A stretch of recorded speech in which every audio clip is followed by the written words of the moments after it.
I'm Ed Friedman. For those of you that don't know me, I chair Friends of Merrymeeting Bay. Thank you for coming. This is the last event of our 2017-18 winter series. We'll start up again in October. If you've got any good suggestions on who you might like to hear give a presentation, you can give me a call at home or send me an email. I want to tell you a little bit about what we do before I introduce our speaker, Earle Shettleworth here. If you look at the, well actually before I start, we'll get this going around. There's an attendance sheet going around. If you just sign in, that would be great. Let us know if you're a member or not. And this series costs us well over $1,000 a year to put on, even though our speaker gets nothing. In order to help pay for that, Patagonia helps us out down in Freeport with a couple of door prize incentives. Tonight we have a hat and a little bag. All kinds of stuff you can put in there, including the hat. Well, actually, we're going to have two drawings, so two choices. You have to win both. What's that? You have to win both. That's right.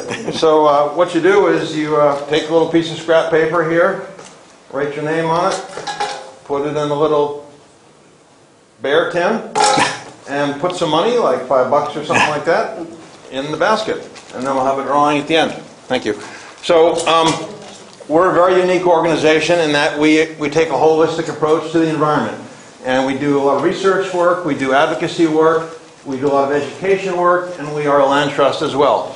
So we've protected well over 1,000, 1,500 acres of land around the bay, about 11 miles of shoreline.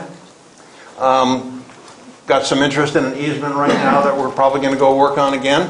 Some people were interested and they thought about it, thought no, and now they're thinking yes again. So land protection is a long-term proposition. It's got to feel right for the folks involved. Sometimes it's acquisition, sometimes it's an easement, donated easement. But land is, you know, we protect it forever. If you think a deed restriction protects your land, it doesn't. Unless the land stays in the family and someone is connected to it that way, or someone has a fee interest in the land. Otherwise, someone can just do whatever they want later on. So conservation easement is our preferred way of doing it. A third party holds the easement, holds the rights to the development and so forth. So we make sure it stays protected.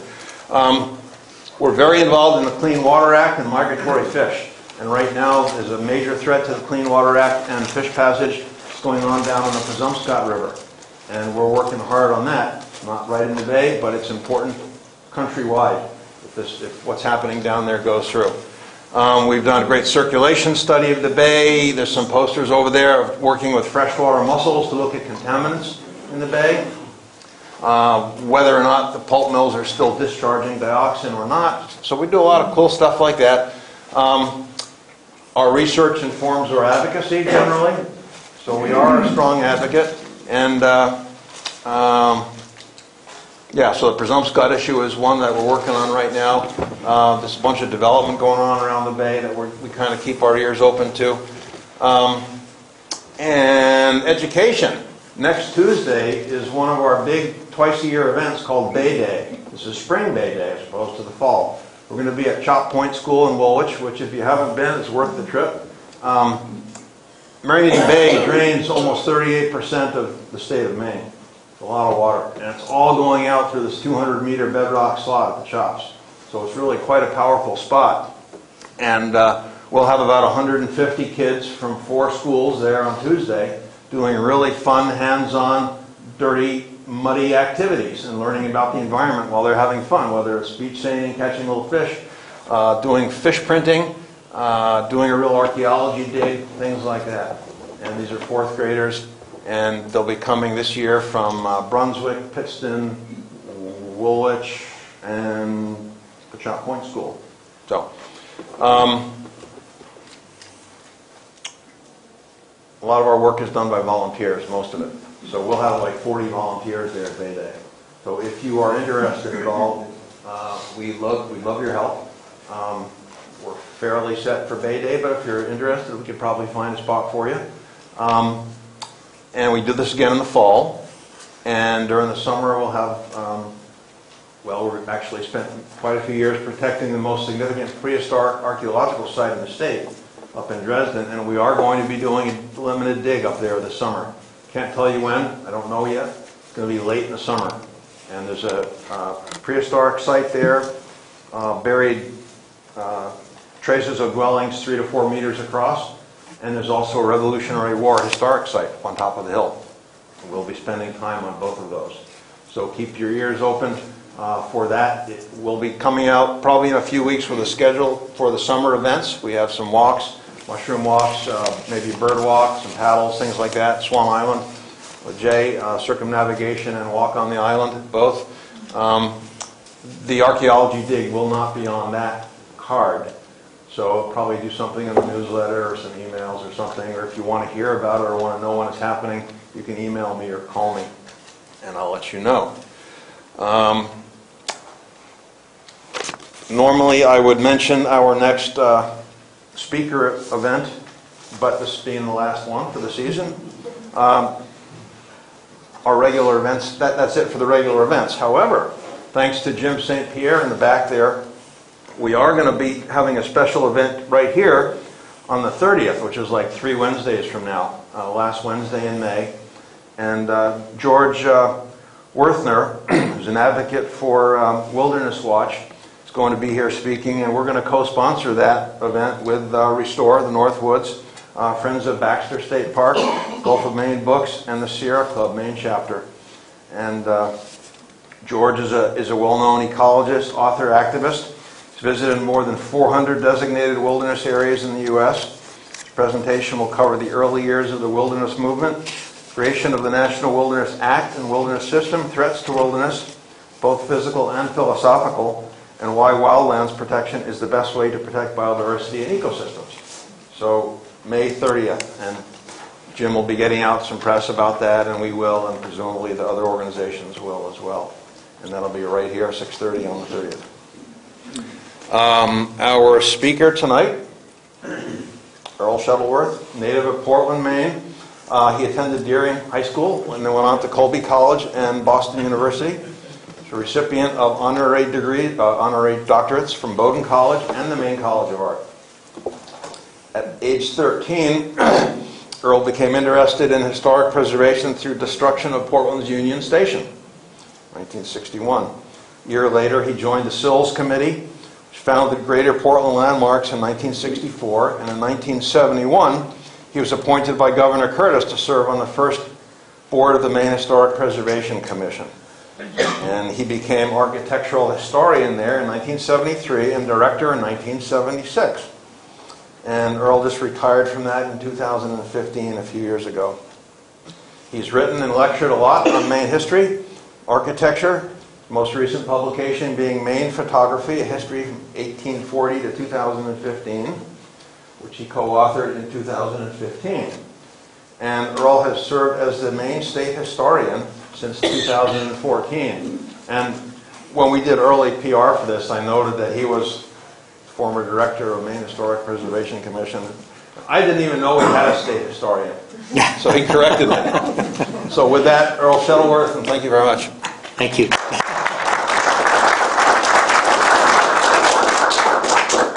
Maybe I should just start by explaining ever so briefly what the state historian is.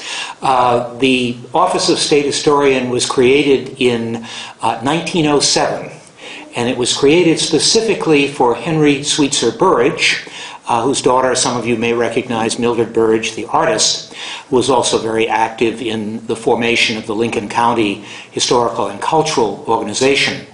Henry Burridge was really a preeminent historian of the period, particularly about the period of exploration and colonial settlement. He was the first state historian. He held the office until 1926, and I'm now the 6th state historian. Actually, I became his state historian in 2004. It's an interesting thing to observe that in 1907, when the position was created, the state appropriated $500 to the state historian with the idea that he would publish books with that amount of money. And we are now in 2018, a little more than a century later, and the state is still appropriating $500 to the state historian. So I think we are the great constant in the state budget. Inflation never seemed to set in to the state historian's office. In any case, We actually may try to get that up a little bit next year, but that's another matter. We may be calling on you. So this evening, I want to share with you a really quite special survival. The pictorial album of Charles E. Allen, who was a very fine historian in his own right in the late 19th and early 20th century. He's known today primarily for the publication in 1931, 20 years after his death, of A History of Dresden. It was not uncommon for historians to be fascinated by photography in the 19th and early 20th century and to use it to gather information. And indeed, quite a number of the photographs in Charles Allen's album must have been available in 1931 to his executor, William D. Patterson of Wiscasset, when his history was published 20 years after his death, because the photos that we'll see tonight are oftentimes the illustrations in that 1931 book. But sometime between about 1931 and the 1980s, something happened to this wonderful album. Allen's papers are at the Fogler Library Special Collections, University of Maine, Orono, along with other related materials, family materials. But for some reason, this item got separated. And I've been an inveterate collector of historical material since I was about 7 years old. I think that's when I went into my first antique shop. And so one very hot summer day, in a summer day in the 1980s, I went down to a small antique show in a Grange Hall in Androscoggin. And it was scorching hot, both on the inside and the outside of the building. I didn't stay very long. I didn't find anything inside. But by some miracle, as I left the building, someone called out to me who knew me and said, "Earle, I have something for you to look at." So we went to his car, and of course all the best deals, happen outside the show. And indeed, here was this beautiful black oblong album filled with late 19th, early 20th century photographs of the Kennebec Valley. And of course I acquired it immediately, and it went into the Historic Preservation Commission collection. No one has actually seen this album publicly since that acquisition. So this evening we're going to share with you about 50 of the select images. There are about 75 images in this album. The album is fascinating in that Charles Allen did not take these pictures himself, but rather he either commissioned them or purchased them from a number of very fine photographers of the period. The period of the photographs is about 1895 to 1905. He copiously annotated each photograph, so when I get to explaining to you about what each photograph is, in many ways it will be in his own words. I'm quoting from his handwritten captions. And in addition, he dated each photograph, and he also put down which photographer he acquired the photograph from. And in particular, he patronized, and I'm not sure I'm getting the pronunciation right, it's a very unusual name, Renz, R-E-N-S, Spans, S-P-A-A-N-S, of Boston, Aaron Hoodlet of Richmond, who was a long-time professional photographer in Richmond, started actually in the daguerreotype period around 1860 and continued on into the early 20th century as a photographer. And then he also patronized Neely and Noyce, who were the leading photographers in Gardner in this period. And so we're very fortunate, A, that this wonderful document survived, and now we're able to enjoy it this evening. I want to start here with this image, which is very apropos to your organization and your purposes. It's captioned Androscoggin River and Merrymeeting Bay from the Pavilion at Merrymeeting Park, 1901. And of course, Merrymeeting Park was one of the popular trolley parks in southern Maine. along with, of course, the ones around Portland, Riverton, Underwood, and Cape Cottage, and, of course, also Casco Castle in South Freeport.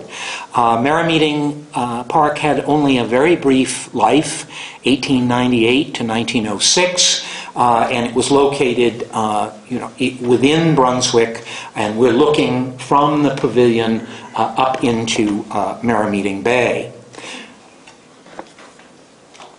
Our next photograph is of Charles Allen. He's the gentleman who is at the reins. With his horse, carriage, and neighborhood children, the Pettingill children, taken in Dresden in 1898. And now I want to just share with you a little bit of biographical information about this gentleman. He's really very interesting. Born in Sanford, Maine in 1839, attended Standish Academy and New Hampton Academy in New Hampshire. Moved to Dover, New Hampshire, and became a printer's apprentice for the Morning Star, a Free Baptist newspaper. In 1861, he enlisted in the 1st Rhode Island Cavalry, serving for a year before being discharged because of injuries received in battle. After leaving the military, he worked as a compositor for the Eastern Argus newspaper in Portland, and then was employed by the Boston Journal and later the Riverside Press in Cambridge. He also worked as a bookkeeper and cashier for H.O. Houghton and Company publishers, and in 1874 he moved to Dresden and thereafter spent time collecting material for his book, which, as I mentioned, was finally published 20 years after his death in 1931. He died in 1911. He was also active in various progressive causes and was a strong advocate for free trade. I guess he'd get along well today. He was a member of Cambridge the Typographical Union, joined the Knights of Labor in 1886, serving as the official of the Maine organization. Served as the Republican member of the Maine State Legislature in 1883 from Dresden, and then ran on the Democratic ticket for Congress in 1888 and 1890. Interesting. Being defeated both times by the Republican Nelson Dingley. In 1894, he joined another party, the People's Party, and was its candidate unsuccessfully for Congress. Married in 1861. So we have a very interesting figure here, and we'll move on now to the next photograph. What we're going to do from here on in, to be honest with you, I have shuffled the deck a little bit with these photographs. They do not appear in the order in which you're going to be seeing them. They're in a rather random order, maybe as he acquired them and put them into his album and built his album collection. But what I've done for purposes of our enjoyment tonight is to recreate a journey down the Kennebec River from Augusta to the mouth of the river at Popham Beach through about 50 of the album photographs. Our first photograph is of the barracks of Fort Western as they were in 1901. Now, many of us know Fort Western today. It's beautifully restored. It's a National Historic Landmark. It has not only the Central Barracks building, but also the recreated palisades and blockhouses, and it's really a showpiece of Augusta. But by the early 20th century, it was basically a survival. For much of its life, after it acted as a fort at the end of the Revolution, it became a tenement house, and it was certainly, even to that point in 1901, a tenement. In the 1920s, it was acquired by the Gannett publishing family. They undertook the restoration, and now, for almost 100 years, it's been a historic site. But you can see in 1901, it was kind of a neglected landmark. There was an old church to the left, a blacksmith shop, and then at the right, a little double house, which was a tenement as well. Our next Kennebec Valley landmark is the Reuben Coburn House in Pittston. This house in recent years has been acquired by the state of Maine and is a historic property that is open during the summer. It was built by Reuben Coburn in 1765. It's a classic 2.5-story central chimneyed pre-revolutionary house. typical of the larger scale houses built in Maine prior to the Revolutionary War. But what we have here also is the historic significance that Reuben Coburn was the individual who built the bateaus for the ill-fated expedition up the Kennebec River by Benedict Arnold in the fall and into the winter of 1775, which is very well chronicled in a number of books. The Howling Wilderness book by Tom Desjardins is probably the best contemporary account of the Arnold expedition. And then, of course, there's Kenneth Roberts' book, which has a great account of it, fictionalized. Photograph from 1901. Now, near the Coburn house is Agry's Point, and this is where Arnold's bateaus were built in 1775. This is a 1906 photograph.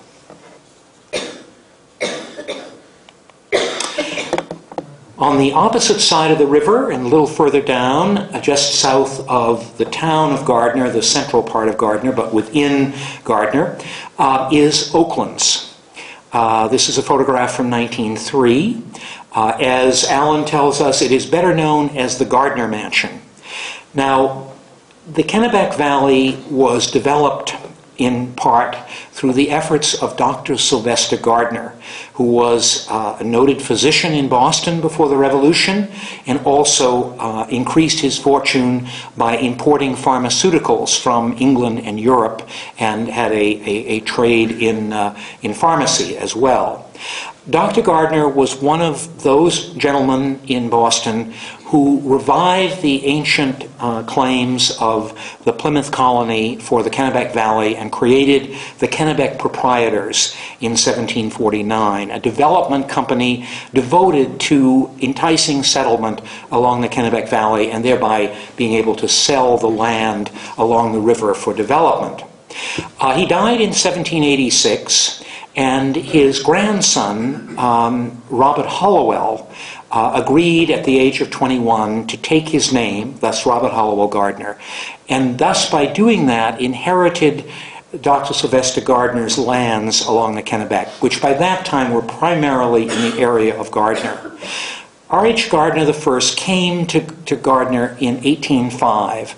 In 1810, on this site, he built a large federal-style wooden mansion with columns across the front, which was destroyed by fire in 1834. And not wanting to experience destruction by fire again, he rebuilt in granite in 1835 from designs by the then Boston architect Richard Upjohn. And he adopted the Gothic Revival style. It's really on a small scale, an English country gentleman's Gothic Revival home, a country house. Richard Upjohn was recently arrived from England. Gardner himself had grown up in England before he came back to America. And in fact, Allen very rightly says, the style of architecture is rural architecture prevailing in England in the time of Elizabeth. The first Gardner house was the Great House, which was an inn in downtown Gardner. And what he's referring to there is that Dr. Sylvester Gardner built a 3-story wooden structure in the very center of what is now downtown Gardner that was almost a replica of the Borough Courthouse that we'll see in a few minutes. This is still in the family.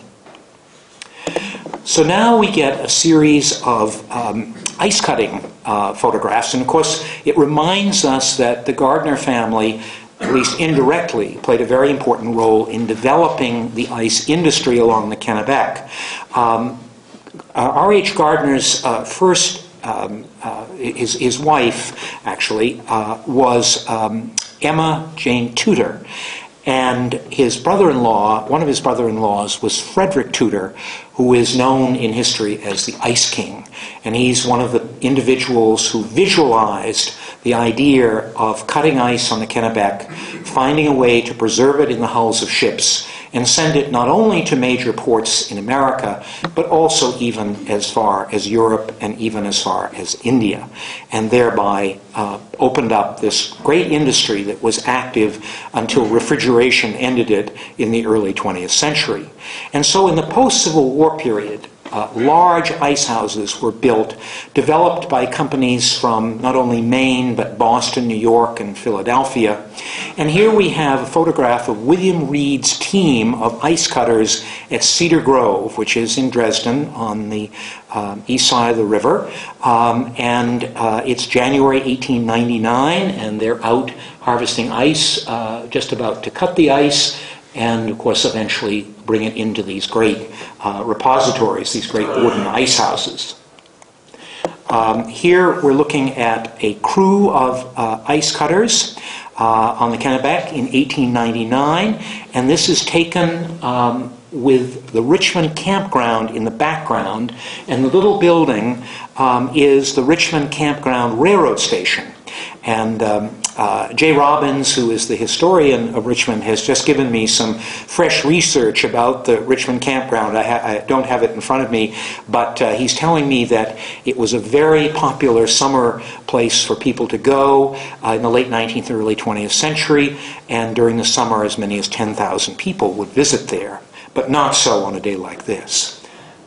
Earle? Yes? That was actually always known as the Dresden Station. The what? Dresden Station. Dresden Station, right? Yeah. Interestingly, Alan calls it the campground station. Yeah. So then we move on to another of these wonderful ice company photos. This is the Cochrane and Older Ice Company ice house built in 1885 opposite Cedar Grove, and again an 1899 photograph. You can see the huge scale of these structures.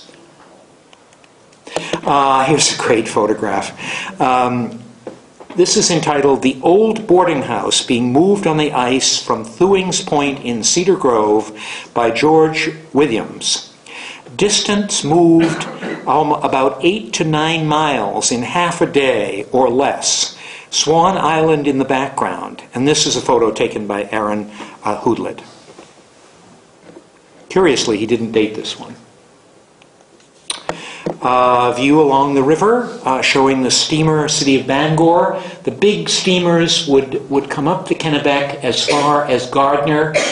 Then the river was too shallow from there, and the smaller steamer, the Della Collins, would take passengers up to both Hollowell and to Augusta. But here we see one of the big steamers on the left and one of the ice vessels, one of the ice schooners at the right. And this is a photo from about 1907.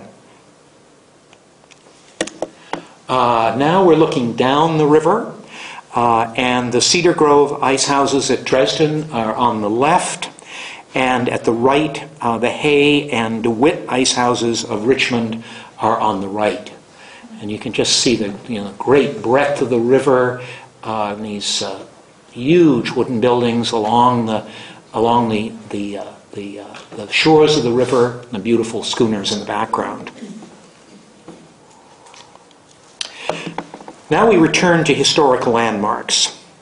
This is the Borough Courthouse in Dresden, built in 1761. The photograph was taken in 1898. And Alan tells us, a distant view taken from near the cemetery on the hill south of the courthouse, building erected by the Kennebec proprietors. Well, one of the concerns of the proprietors in Boston was to give the new settlers of the Kennebec Valley, to whom they were selling lots and enticing to settle there, the assurance of stability. Stability both in terms of fortification, because this was the French and Indian War period, and indeed the proprietors were involved in building Fort Shirley, earlier known as Fort Frankfort, which was right next to the Borough Courthouse. They also were involved in Fort Richmond, although that was a little bit earlier, and they were very involved in both Fort Western in Augusta and Fort Halifax up in Waterville. But in addition, they wanted to establish a civilization in the wilderness. And in doing so, in 1761, they built the courthouse, this beautiful big three-story hip roof structure with double chimneys. The architect builder was from Boston. In fact, he was part of the proprietor's company, a man named Gershom Flagg, who was a leading builder in Boston. And this was a structure that was to be multi-purpose. Yes, there was to be a court room here. There were to be the various functions of the courts, and we'll get into that in a moment when we talk about Jonathan Bowman.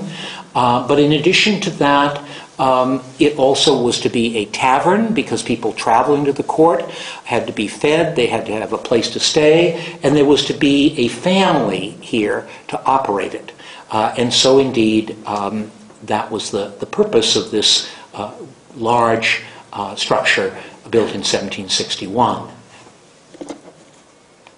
And now we have a close-up of it. And it's interesting to see in this photo, let's see if Ellen gives us a date here. Yes, again, this one was also taken in 1898 at the same time as the other one. And by this time, the windows have been changed. You can still see a multi-pane window in the L, but the windows have been changed into later 19th century 2/2 windows. In the 1950s, this building was acquired by the Lincoln County Historic and Cultural Association, was restored, and has since then been open to the public as a historic site. Just downriver from the Borough Courthouse was built this very elegant Georgian-style house by Jonathan Bowman, also in Dresden, built in 1762. Gershom Flagg, who had designed and built the Borough Courthouse a year before, was the architect builder for this house as well. Interestingly, this house has doorways, formal doorways that are oriented both to the river, where most of the transportation would have taken place, and this is the river side of Bowman House. And then we'll see in a moment, we'll see the land side that has an equally formal doorway, great central hallway, beautiful symmetrical arrangement of rooms, and very elaborate interior Georgian woodwork. It's actually one of the finest, purest Georgian style houses to survive in Maine from the period before the Revolution.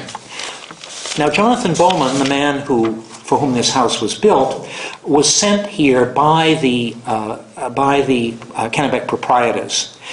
And he was a young attorney from Boston, a Harvard graduate of 1755, and the nephew of the powerful Thomas Hancock of Boston. It is believed that Hancock's influence with the general court resulted in his appointments, and this man was literally the law in central Maine.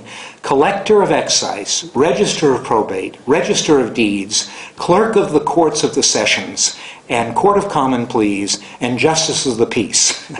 So you want to be on the good side of Jonathan Bowman. And here's a close-up of the other side of the house, the land side. Again, we don't have a date for either of these. They're probably right around 1900. And you can see here that at this point, the 18th century multi-pane windows had survived. Okay, now we're moving further down the river. And this is the ferry landing at Richmond. From left to right, we have the ferry boat. This, by the way, is literally the site of where the bridges, since the 1930s, the big bridges have crossed the Kennebec between Richmond and Dresden. And the new bridge, in fact, we'll get into that in a moment, went right into this area. This also, by the way, was the site of the colonial fort, Fort Richmond, originally built in 1719 and then rebuilt around 1740. Fort Richmond was located where that Victorian house is in the upper right-hand corner. And when the bridge went through in the 1930s, part of the Fort Richmond site was obliterated. And then, of course, when the larger bridge went in, the rest of it was going to be affected, and that resulted in a major archaeological dig, which went on for at least a couple of years and uncovered many interesting colonial artifacts.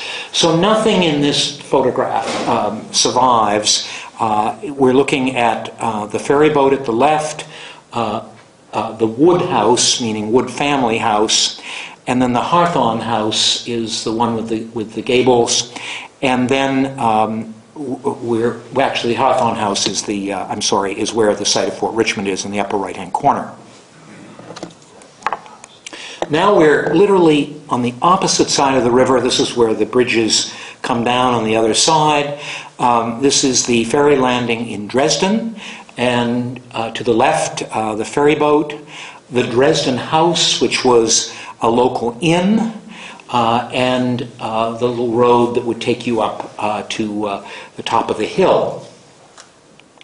And at the top of the hill in Dresden, you would find Borough Hall, which was the town hall built in 1867. It's still standing today. It underwent a time in the 20th century where it was kind of turned into a town garage. The whole back of it was taken off and it was hollowed out. It's doing a little bit better these days.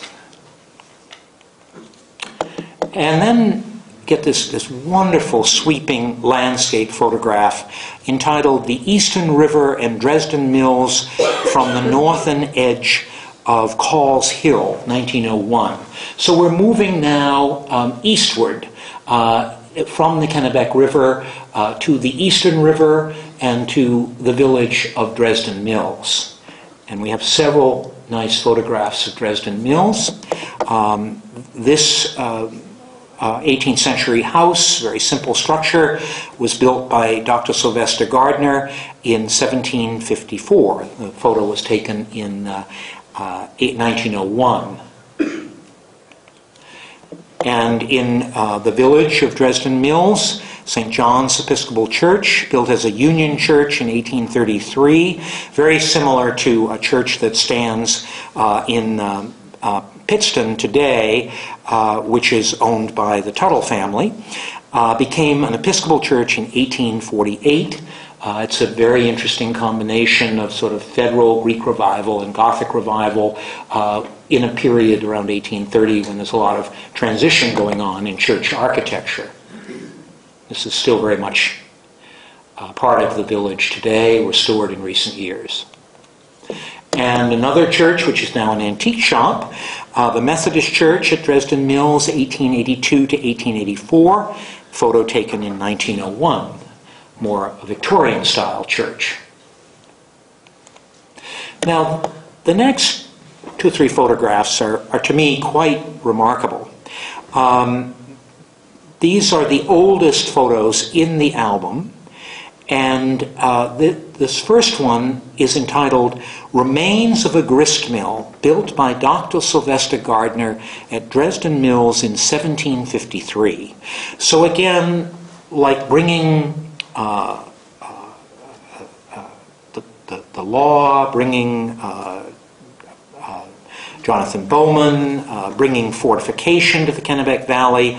There was also, of course, the interest in bringing various mills that could be patronized by the settlers. So Dr. Sylvester Gardner builds this grist mill at Dresden Mills. This photograph was taken in 1860 by Aaron Hoodlet of Richmond, just at the beginning of his career as a photographer. And you can see already the mill is over 100 years old. The rubble stone foundation is already beginning to disintegrate, as is the mill itself. So it really is a very important pictorial record, document of this 18th century structure.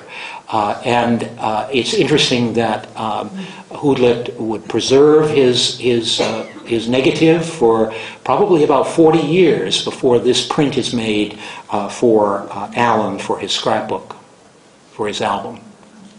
Here's another of these early mills, but not quite so early.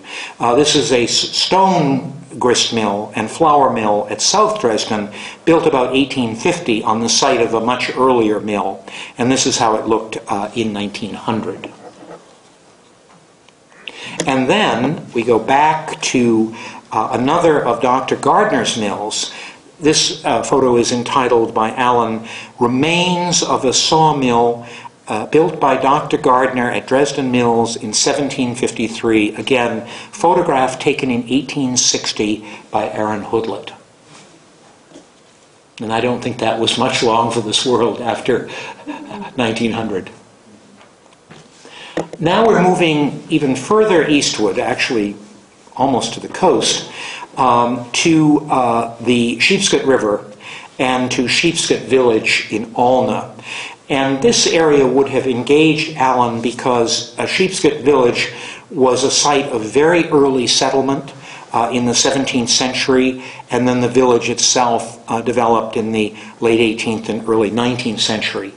These are beautiful photographs, and if you go to this site today, this is a National Register Historic District, you will find that this same wonderful, sweeping, rural character with these lovely, simple white buildings and the church spires is still largely there.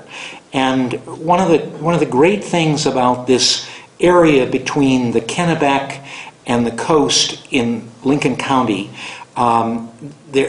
places like Head Tide in Alna and Sheepscot Village, also in Alna, are really wonderful flies in amber, beautifully preserved places. Here's a view just a little bit further down the river, looking back up at Sheepscot Village. And what we're seeing here in the foreground is a sawmill in the center. And that's right on a falls. And we'll see that a little closer in a moment. And there, an even closer view with the village in the background. And then there's the close-up with the falls and the old sawmill. Will that be the reversing? That's the reversing falls. Yeah, absolutely. Yeah. Now we return to the Kennebec River, and we're looking here at the channel between Swan Island and Little Swan Island near the Damaresque House on Swan Island. And it is here that Margaret Damaresque, and these Damaresques were connected to the Gardner family, her daughter Fanny and Sarah Richards, who was again a Gardner family member, were drowned in 1859. That building on the left is the boathouse that's still there today. Oh, great. That's Swan Island? Yes. Jay? Yeah. Are we seeing a little hand tinting, Earl, or is that discoloration? It's discoloration. Yeah. Yeah, none of these are tinted. They're all, well, to the extent that some of them were printed in sepia, but most of them were printed in black and white. Okay, so now we're looking here at part of Swan Island from the head of Little Swan Island. On that picture, I believe that's Spalding Rock, Mm-hmm. and there is a building on that, and there's a story that earlier, Anne Spalding, that jilted by her lover when he went to sea, came back married, and she went out and she lived on that rock for the rest of her life. Okay. Now, Swan Island is owned today by the state and its inland fisheries and wildlife, and there are a few of the old buildings still standing there. This is the Gardner Damaresque House, built by Dr. Gardner in the mid-18th century. And Jay, this is one of the ones that's still standing, or not? Yes. Yes, right. I thought so. And so we have, again, one of these classic pre-revolutionary gable-roofed houses with big central chimney. This is the head-on view of it, and this is a side view showing that it was a saltbox house with a sloping roof. And is this one still standing? No. Okay. No, okay. This is the Robert Barker House, built about 1772. No, of course not, because Allen tells us it burned in 1892. But very handsome, just before the Revolution, Georgian hip-roofed house. And here is the view, the field and the Kennebec River from the Barker House on Swan Island. Flames Point in the center. Yeah, on the left and on the right is Abigail Point. And if you look closely, there are actually, I think, 5 ice houses you can see there. And you can probably see Nathan Lickford's house if you look really close. Not yet. Okay. Is that one dated, Earle? No, unfortunately, unfortunately that one does not have a date. It might be 1892 with the Roanoke loading ice. It's the only square rigger I know to load ice. Right. Yeah. Most of these the dated ones are primarily between 1898 and about 1907 or so. But it's entirely possible that he bought prints from these photographers that were earlier. I mean, witness, of course, the 1860 photos he's buying. This is a wonderful photo by Aaron Hoodlet of the tugboat Resolute towing schooners at Richmond. And the village of Richmond is in the background. And then there are these wonderful photos. These are actually part of a series of about 7 different panels that Aaron Hoodlet took. There are only a couple of these in Allen's album, but there are full sets of these, and some of them are even mounted together as a panoramas. But they are the most amazing record of what Richmond looked like about 1890. And Richmond had become, originally Richmond was active in the years before the Civil War as a shipbuilding community.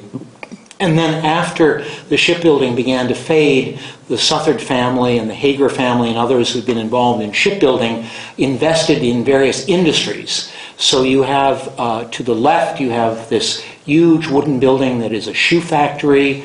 And then I believe the brick building was a textile mill. And the row house there in the foreground, the white 2-story house, is workers' housing for the industries. And here's the other one that appears in the Allen album. We're head on to Main Street. The street that goes right up from the water is Main Street. And immediately to the right is the Hawthorne block, which is now undergoing restoration. And what was the factory in the upper right-hand corner? That was a shoe factory. Shoe factory again, yeah. Great. So Richmond became very industrialized in the post-Civil War period. Go back to that period. last picture, Earle, Sure. possibly. Yep. The building right dead center is the first brick mill building that burned, and then Southern rebuilt a new factory there. And a lot of people think they're one and the same. And then just to the right of that, the brick end building that we see gabled end is still there. Then that row house is gone, and then Southern's bank building is still there, directly across from downtown Waterfront Park now, so people can orient themselves. Yeah, this has to be one of the best photographic panoramic records of any community in Maine. The detail is incredible. In the dark building in the middle right above the row house there is the original Livingston Academy building that later burned. That was the first private high school in town. 1896 was the year of one of the great freshets along the Kennebec River. One of the first great freshets recorded was 1826, and then 1870, and then 1896 came along. And there are a number of photographs in the Allen album that record this event. We're looking here at the river at Richmond with the ice houses in the background, and you can see the chaos that the ice and the snow has caused, bringing down the river buildings and many parts of buildings. And of course that same history repeated itself again in 1987. And once the spring thaw comes, we have the flooding, and this again is a view at Richmond. We're actually on the village side of Richmond on the left here, and we're looking up the river. We're at the Richmond Landing with a sawmill at the left, and various buildings floating by.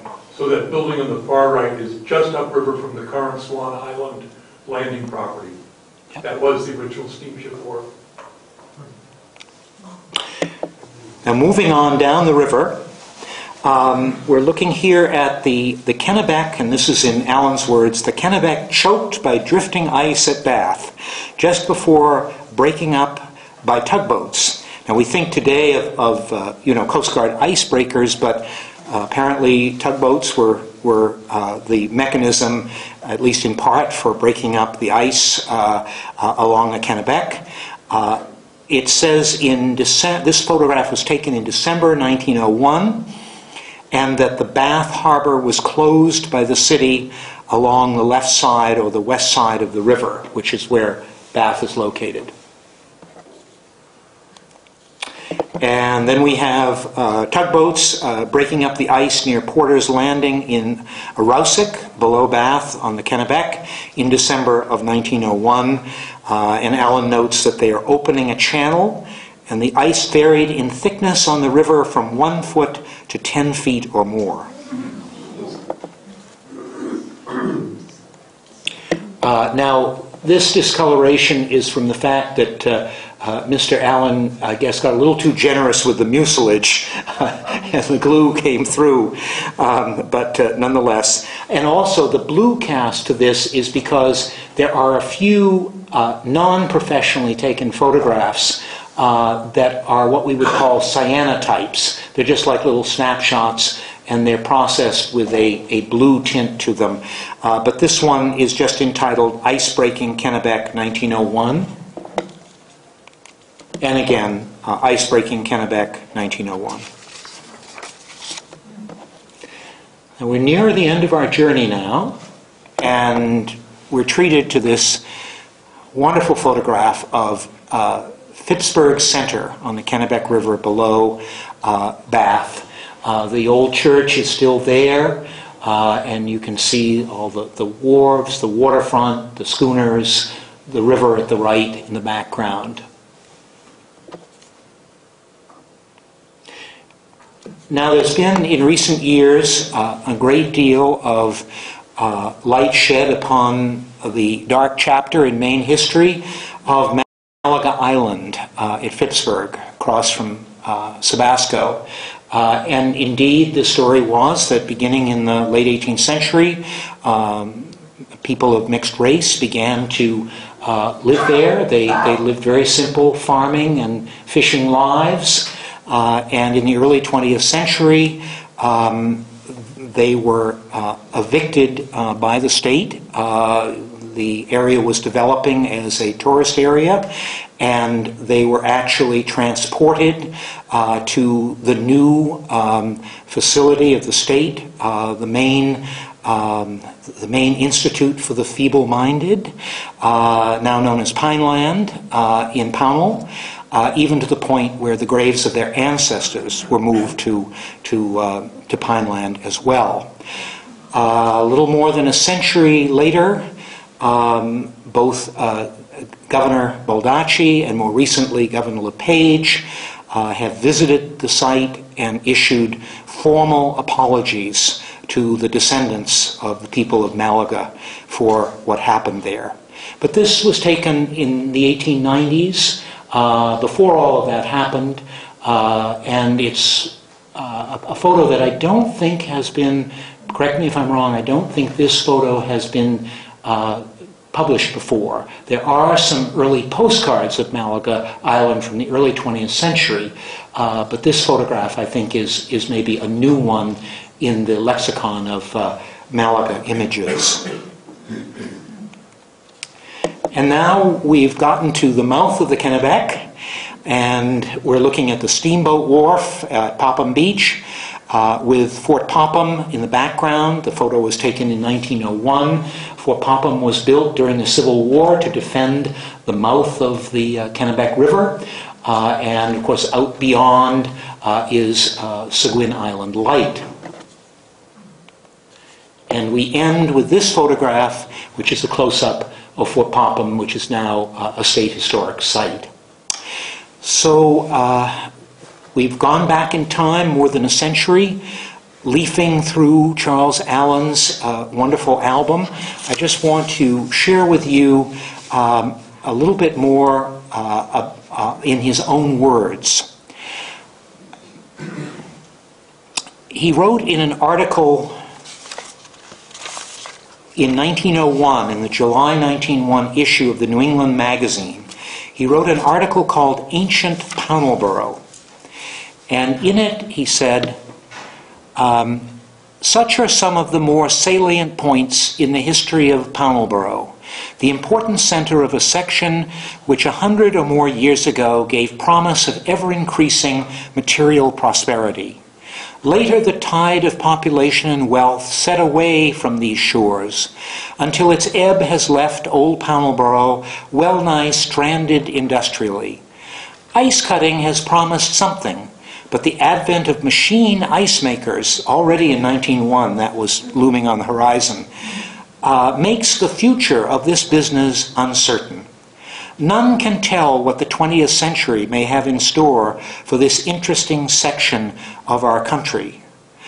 Jacob Bailey wrote more than 100 years ago that people of this area were more lively and sprightly. Jacob Bailey was the early Episcopal minister, Anglican minister, more sprightly than those of other sections because, quote, of the clearness of the climate. But this is of no advantage to us if these sprightly people are forced to seek fortune in other states and become hustlers in overcrowded cities. For quiet beauty, the long bridge across the Sheepscot River at sunset can hardly be surpassed, and the hills which rise above the tides of the Eastern River in Dresden command the winding stream, the broad Kennebec, Merrymeeting Bay, and field and forest at the beholder's feet, with the wall of the White Mountains rising in the distant foreground. A sunset behind the mountain range, seen from one of these hills on a clear evening, is something to delight the beholder. When we of Maine look upon the beauties about us, we do not wonder that a native of our state, long in exile, called this region the Enchanted Land. Thank you.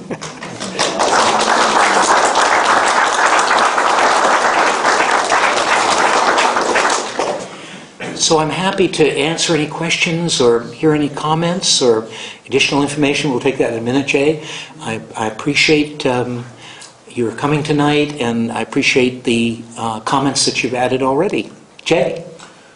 You mentioned that a lot of Alan's papers are up at UMaine Orono. Yes. He actually wrote an autobiography that ended up in William Patterson's papers at Maine Historical, and it details his Civil War experience. Oh, great. It details his time at Riverside Press, where amongst the authors whose manuscripts he worked on were Emerson, Thoreau, Dickens.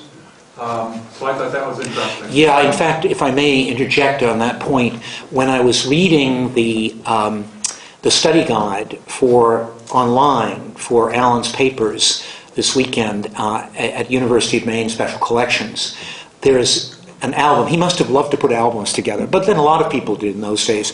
There's an album that he kept of memorabilia and letters and notes from all those famous authors and more.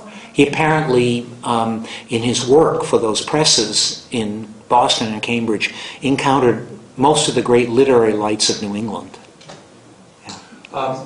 And at the Borough Courthouse, that was the first cross-river ferry north of Bath and south of Augusta, and served as the ferry all the way up until I think 1807, when it moved down to the ferry that you showed us. Right. And I'm sad to say that the Coburn House will not be open to the public for the fourth summer in a row. Oh dear. The state has not figured out how to make that happen, despite Old Fort Western and everybody's offer to help. And the last thing I would say is that the ice went not only to India, but as far as New Zealand. Oh my! Listen, I was listening. Speaking of New Zealand, I was listening to public radio, and the New Zealanders are very upset because in recent internet maps that have come out, New Zealand is left off the map. There's been a lot of consternation. But at least we know the ice got there. Great, thank you, Jay. Would anyone else like to add anything? Well, you've been a great audience, and I appreciate your coming, and it was fun to do.